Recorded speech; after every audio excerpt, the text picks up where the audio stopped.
नमस्कार प्यारे विद्यार्थियों, कैसे हो आप सब। आशा करता हूँ आप सब बहुत अच्छे होंगे।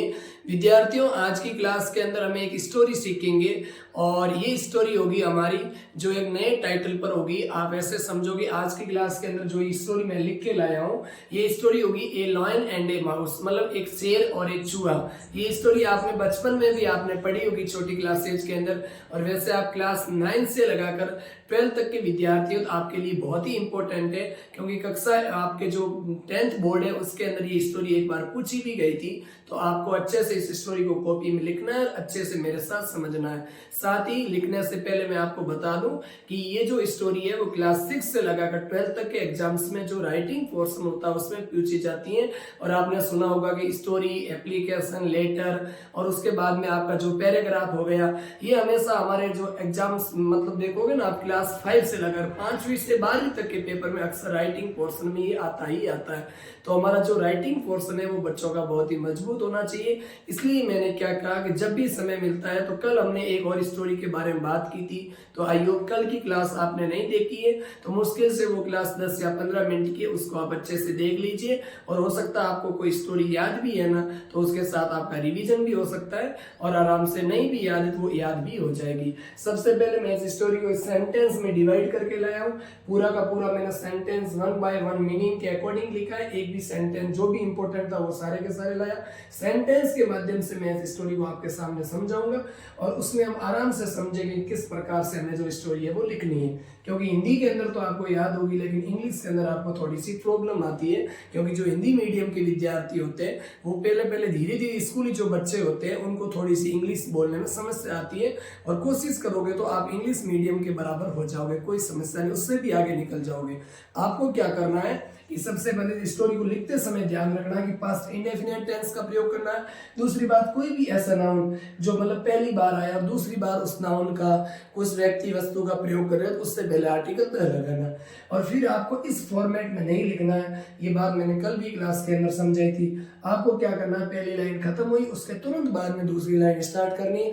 जिस प्रकार से जो पैसेज आता है, पैराग्राफ लिखा जाता है, उस प्रकार से आपको लिखना है, ठीक है ना। अब हम सबसे पहले आज ये स्टोरी किसके बारे में है, तो अब आप जान जाओ कि ये स्टोरी हमारी ए लॉयन यानी एक शेर एंड ए माउस। हमें पता नहीं कौन सा शेर और कौन सा माउस, ठीक है ना।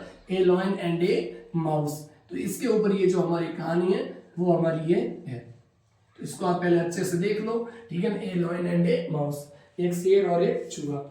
और ये कहानी आपने बचपन में पढ़ी थी होगी कि एक शेर और चूहा है वो किस प्रकार से मतलब इनके बीच में क्या होता है। तो आपने देखा होगा कि एक शेर एक जंगल के नीचे मतलब पेड़ के नीचे जंगल में सो रहा था, या फिर एक शेर एक मतलब सायादार पेड़ के नीचे सो रहा था। उसके बाद में क्या हुआ, वहां पर एक चूहा आया और उसके बाद में उसके बॉडी पर वो जंप करने लगा और उसके बाद में शेर जाग गया।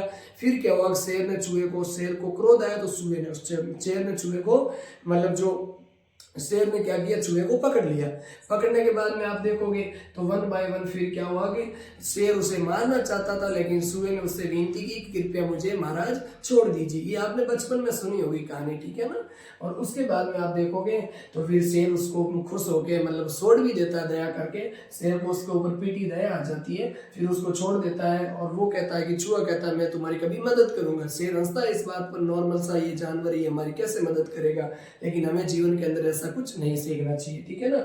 छोटी चीज अपनी जगह, बड़ी बड़ी जगह भी हर एक व्यक्ति और वस्तु की कद के हिसाब से हर एक कद की आपको इज्जत करनी चाहिए, मान सम्मान देना चाहिए। उसके बाद में और फिर वो नेट के अंदर एक दिन शेर किसी शिकारियों के द्वारा पकड़ा जाता है, और पकड़ने के बाद में क्या होता है कि वो दौड़ता है जोर से, तो फिर चूहा वहां पे जाता है और उसके जाल को क्या कर देता, कट कर देता है। तो वैसे मैंने थोड़ी सी इसके अंदर लैंग्वेज हार्ड रखी है, क्लास 9 से और 10th के अकॉर्डिंग रखी है। यदि आप क्लास 6 7th के विद्यार्थी हो तो भी इसको आराम से याद कर लेना, इतनी आपके ये जरूरी मतलब इंपॉर्टेंट नहीं है। आपके छोटी स्टोरी 2-3 स्टोरी के अकॉर्डिंग देखो तो वैसे ये भी इंपॉर्टेंट है, तो इसको भी याद कर सकते हो।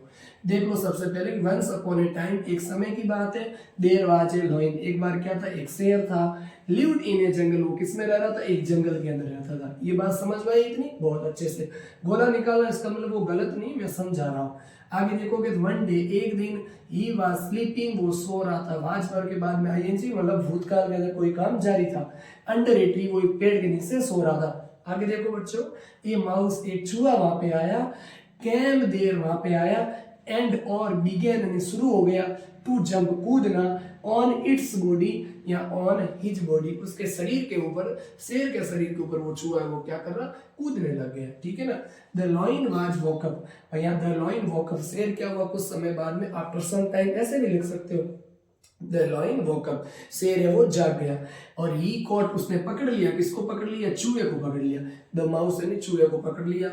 ही वांटेड वो चाहता था, टू किल उसे मारना, इट यानी चूहे को, द माउस और जो माउस था, रिक्वेस्टेड टू लीव और माउस ने रिक्वेस्ट की किसको, मतलब टू लीव छोड़ने की, एंड प्रोमिस्ड और उसने वादा किया, to help him, to help him का मतलब होता है कि मैं तुम्हारी कभी क्या करूंगा, हेल्प करूंगा। द लॉयन जो शेर था वो हंसा, एंड लेफ्ट द माउस और चूहे को शेर ने क्या कर दिया, छोड़ दिया। आई बात समझ में। वन डे एक दिन, द लॉयन जो शेर था, was caught in A net, net के अंदर पकड़ा गया, बाय सम हंटर्स ऐसे भी लिख सकते हो या इतना लिखो तो भी सही है। One day the lion was caught in A net, एक शेर, एक दिन एक शेर जो है वो जंगल के अंदर पकड़ा गया। आगे देखोगे, द माउस जो चूहा था, केम वहां पे आया, देर यानी वहां पे, एंड कट द नेट और उसने क्या कर दिया, उस नेट को कट कर दिया। फिर आगे, द लॉयन जो शेर था, वाज फ्री, अब शेर को चूहे ने मतलब शेर का जो जाल था उसको काट दिया, तो जो शेर था वो फ्री हो गया। एंड ऐसे भी लिख सकते हो, the lion, the mouse made the free lion, ठीक है ना, और the lion was free and happy, और शेर वहां से फ्री हो गया और बहुत ही ज्यादा खुश था।